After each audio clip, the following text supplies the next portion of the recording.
Hello guys, good morning!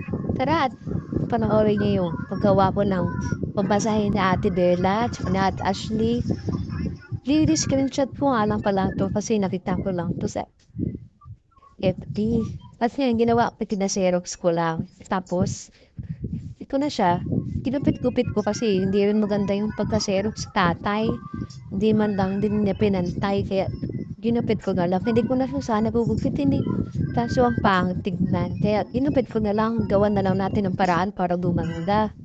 So ito nga, ito pa siya ngayon. No? Medyo okay-okay na. Ididikit lang natin siya sa notebook. Para naman kahit paano gumaganda siyang tignan. Kahit kaya mekos-mekos lang natin ng glue para umayos ang pagkadikit niya at na-perfect natin pagdikit. Kahit mahirap, kailangan natin gawin para matuto magbasa si ate.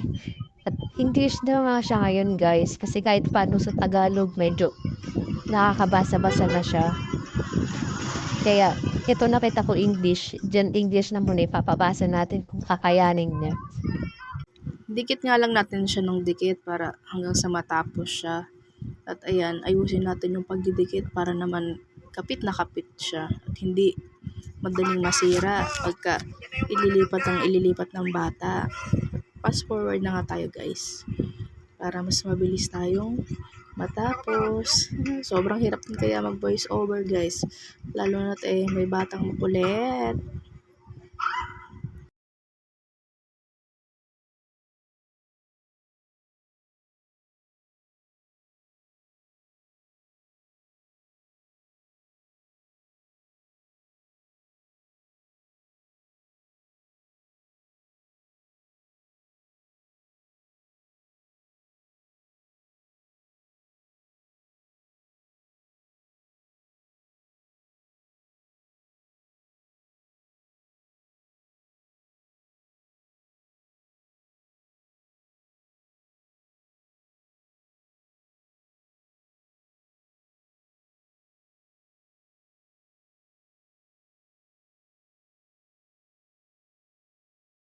Ito na nga guys, natapos ko na siya. Ito na yung kinilabasan niya ngayon.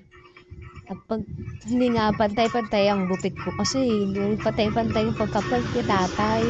Kaya pagpasensya niyo na yan guys. Kaya okay ba yan? At least diba kahit paano tumibay-tibay na siya. Hindi lang siya nasa pupuntan. Yun lang. Bye-bye!